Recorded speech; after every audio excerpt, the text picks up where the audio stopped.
Hello. Welcome to episode 4 of Alea's Hot Take. Alea's Hot Take is a daily 15-minute talk elevating Black women on our journey to self-love, healing, wholeness, and liberation. We do all of that in 15 minutes or less. So today, I want to talk about generational curses, what they are, and how you can break them. So first, let's start off talking about what is a generational curse. If you have grown up at any point in the church or even in the Black community and you haven't been part of the church, you have heard about generational curses. Traditionally, generational curses are seen as something that, again, the devil did to your family or did to someone in your lineage, and that curse keeps getting passed down from generation to generation. While that might be true in some traditions, another way to think about what a generational curse is that it is trauma that is passed down from one member of the family to its subsequent generations. We know, and science has shown us, how trauma becomes encoded in our DNA, and as a result, because you inherit half of your DNA from one parent and half of your DNA from another parent, that manipulated and that changed DNA as a result of trauma gets passed down onto you and impacts the ways that you interact with the world, impacts the ways that you see yourself, impacts the ways that you take in information and respond to stimuli. Another way that generational curses can be passed down is in the habits that are taught to you, that you see in your home, that you see in your communities, and these are become habits that are not only taught to you, but that you begin to practice and therefore pass on to the next generation. So that's what a generational curse is. But do we always have to have these generational curses? Is this something that you're doomed to have? Is this something that is just inevitable and that there's nothing that you can do about it? Absolutely not. So first, what we're going to talk about today is how do we break through generational curses and how is it important? So one thing that I want to let you know is that when you practice self-love, when you practice healing, you are doing two parts of the work. Not only are you healing yourself, but you have the opportunity to heal the generations before you, and you have an opportunity to heal the generations in front of you or the generations to come. You heal the generations behind you because you are literally disrupting that element, that trauma, that encoded DNA, those poor habits or those maladaptive habits, and you are putting a stop to it. And as a result, you are almost sending a message back to your ancestors and to your other generations that all of the things that they had to go through, all of the ways that they had to strive, all of the ways that they had to struggle, all of the ways that they had to adapt to the world no longer is serving the world that is now. You're telling them that thank you for your service. Thank you for all of the things that you have done. Thank you for being there, even in the ways that weren't the most helpful, but that is no longer needed. And so you're actually putting them literally at rest. You're allowing them to rest in peace. In addition to that, there's this idea that matter is not lost, that matter can never be gained or lost, and that when someone transcends into the next world, that their spirit and that their soul and that they are literally still part of you. So as you are healing, you have an opportunity to heal backwards. The other thing too is that if you do this self-love journey and you on your own healing journey, you are not only disrupting it for the past, but you're disrupting it for the people that are coming before you. So because you live a different way, because you have a new way of understanding the world, because your perceptions are different and you have hopefully a new spiritual relationship, you then have an opportunity to teach and to model that to the generations to come so that they are no longer repeating that cycle and repeating those habits that you may have been involved with or may have seen in your own growing up. So that's why, healing and all of this self-love journey and everything that I talk about matters, because by you doing the work in this time, in this place, you disrupt the past and you prevent those things from moving on into the future.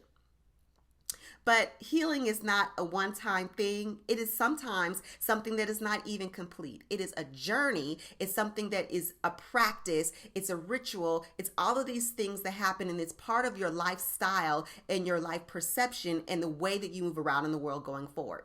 So what do I mean when I say doing the work or doing the healing? In order to really heal that trauma that has passed on to you, beyond the obvious that for a lot of people, and for myself included, and for most of us, that it is important to do that with a trained professional, especially if it's trauma, or if it is maladaptive habits that are causing a disruption to your life. And when I say maladaptive habits, let me break it down.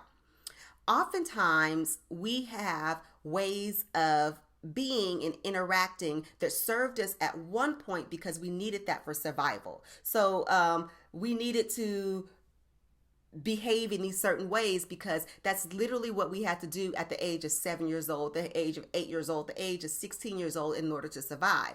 However, when we bring those habits into our current selves, into our adult selves, it is no longer healthy. So for example, you might have learned at a very early age to never trust anyone because you grew up in an environment where trusting people led you to being hurt, led you to being abused. It put you in vulnerable situations.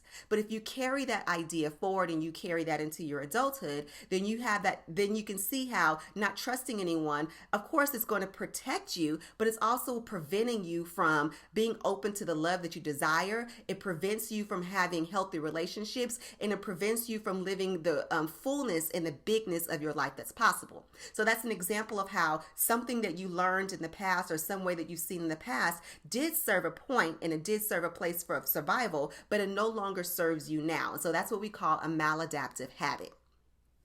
So, but you have an opportunity to break these maladaptive habits. You have an opportunity to break generational curses. And I like to think about doing that in 3 different realms. So self-healing, self-love requires practice, work, and ritual. So what do I mean by that? When I talk about practice, I'm talking about the repeat habits that you teach yourself in order to do a new thing. Most of us don't come out of the womb knowing how to play basketball like LeBron James, but we know that it took him a certain amount of practice in order to become masterful at that thing. That's the same way for every area of your life. You may not have come out, or you may have a nature or an orientation to be, for example, hesitant and mistrustful, but it's going to take you some practice to try new ways of being. So that's one way that we could talk about self-healing comes from practice. And it means practicing new habits, practicing new mindsets, practicing new activities, practicing interacting with people in a different way, practicing, more importantly, interacting with yourself in a different way. A lot of times, folks who have come from trauma and generational trauma, we have a negative script in our own head, and we have work that we have not examined about ourselves. And so we have created a script in our brains about how to see the world. So practice literally means, how do we go inward? How do we become reflective? How do we start to uproot those ideas, those beliefs, those perceptions, those habits? Examine, how did we come to create those habits and beliefs? What were we really trying to accomplish at that time? Why does it no longer serve us? And then what are new ways of being and new ways of considering the world around us? All of that takes consistent effort, and it takes repetitive effort in order for it to become a new habit. That's what I mean by practice. Another layer to self-healing and breaking those generational curses is with work. Now, so for those of you guys that are in the hoodoo tradition with me, or in the conjure tradition, you know that we call the spiritual practices that we participate in work, because quite literally it is work. It is not just let me wave a magic wand, zap something, and then all of a sudden, you have this fantasy world. But it takes work to investigate both the mundane world, that's the practical world, as well as the spiritual world, to see what materials we need, to see what kind of practices we need to participate in, and then how do we set those intentions, and how do we set and do that work, whether it's through divination, whether it's through prayer, whether it's through ancestor veneration, whether it's through using herbal material around us. All of that is work. The work is not only in the preparation, the work is in the actual practice of it as well too. So first 2 things that you need for self-healing and self-love and breaking generational curses: practice and work. That brings us to the last part, ritual. Now, ritual is my favorite part to talk about because I don't know if you guys know this about me, but I grew up CME, which is Christian Methodist Episcopal, and it comes from a particular tradition, Episcopal, derived from the Anglican Church, and the Anglican Church split or was a response, I would say, to Catholicism way back in the times of King. Let me test out my history. Oh my gosh. It was the king with the six wives. Y'all can comment down below if you know who I'm talking about. But anyway, long story short, one thing that I've always found beautiful both about the Catholic Church and about the CME Church when I was growing up is ritual. Ritual is probably one of my favorite things, and it's one of my favorite things even to this day in hoodoo practice. And when I talk about ritual, what ritual means is that it is a sequential pattern, a sequential tradition of setting intentions, doing clearing work, and doing sacred work in a specific intended way.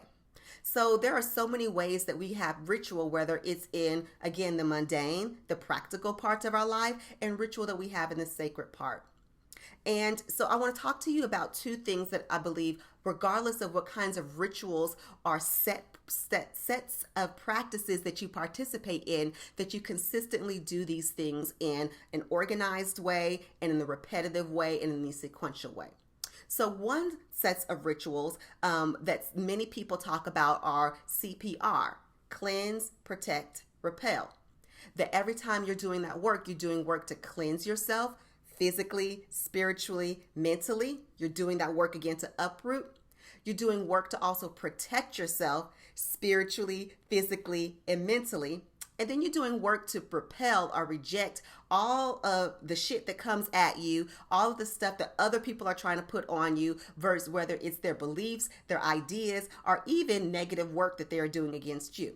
Maybe it's even negative work that you have crossed yourself with. So you are repelling that work. You're doing that work to actively set up boundaries and not to let that invade your psyche, your spirituality, your physical self. So that's one way that you can build ritual, by setting intentions and doing, again, a sequential practices around there. Another part, if you are someone that may not participate in my tradition, or you haven't quite established what your tradition is, quite simply on a very basic level, when you are creating ritual for yourself, you want to make sure that your ritual involves mental, physical, and spiritual work. So mental work can be those things, again, where you are excavating and examining and reflecting on your belief system, your habits, your reactions, and you're doing that to figure out what are the things within myself that I need to heal. Oftentimes we can figure out what those things are that you need to heal because it's the thing that you are avoiding and running from. I don't care how rich you are. I don't care how poor you are. I don't care how educated you are or how you got your knowledge from the streets. Everybody, what I have seen is that many people have very creative ways of avoiding the shit that they need to heal. So whenever I work with my clients, whenever I write in my books, I always say, find what it is, that thing that you don't want to address, that you're trying to bury, the thing that you try to say, oh, that's in the past, I don't want to deal with it anymore, that thing that you're going on a million vacations to try to get away from, that thing that you're trying to look cute and cover up for, that thing that you are trying to avoid in your life is often the very thing that you need to look at and examine. Because that's a place where sometimes we've buried it and we are trying to avoid it in order to heal it. So that's the place where you need to do some mental work around about acknowledging it, excavating it, figuring out how did you get to that place, and then figuring out why that thing is no longer serving you, and then how do you move forward. The other place that you could do some ritual around is around your physical body. And we know physical movement and doing work with your physical body has many different impacts that I can't even begin to get here in this under 15 minutes, because that's a whole other 2, 3, 4 hot takes from here. But in short, moving your physical body is also a form of prayer. It's a form of movement. It's a form of letting energies flow in certain ways. And it's just plain healthy for your body, releases endorphins, all those good things that, again, is a whole other hot take. And then lastly, in case you haven't figured out a theme for these hot takes, and in case you haven't figured out a theme for today's conversation, is that you've got to do the spiritual work. If I don't care if you don't have a particular tradition that you align to, if you are still on that journey to figuring out exactly what you believe, I want to let you know that you are not alone in this world. If you believe nothing else, and if you know nothing else, you know that there are people in your family, in your descendants, in your ancestors that gave birth to you. And I want to be the first one, if you didn't hear from anybody else, to let you know that they are still here for you. They are still accessible to you. They are still available to help guide the way. And they're still here, living in your DNA, living in your spirit, living all around you. And they're literally right there and accessible to you. And you can utilize them to help move into your own healing and your own love. So that was a mouthful today. We went a little bit over 15 minutes, but I hope that you got something, that you learned something different or learned something new about generational curses, excuse me. So if you have learned something new, go ahead and drop me your favorite meme or favorite GIF in the comments, your favorite emoji in the comments. Just drop something in the comments to let me know that you heard this and that there was something that really resonated with you today. It is not too late also to sign up for my Free Your Spirit, Free Your Mind class. It begins on July 31st. I'm going to get you guys in there and out before we go on to watch Beyonce's Black is King, because I know that's what you're doing on July 31st, 2020. And then even if you join us afterwards, that those class recordings will still be up. So just a quick plug, Free Your Spirit, Free Your Mind is a 5-week course where we're going to be investigating the ways that African spirituality has been demonized, how actually, whether you realize it or not, you're probably practicing it. If you are Black in America, or you're Black in the Americas, or you're Black from the diaspora, you are practicing African traditional religion in ways that you may not even realize. So we're going to talk about how does it show up in the church. We're going to talk about why we become divorced from our belief systems. I'm going to give you guys an overview of what it really means to practice African traditional religion, how it's healing and how it's liberating for you. And we're going to do that over the next 5 weeks. So, how was that hot take for today? I hope it was helpful. Can't wait to see you in the comments, and I can't wait to see you in the course. Take care.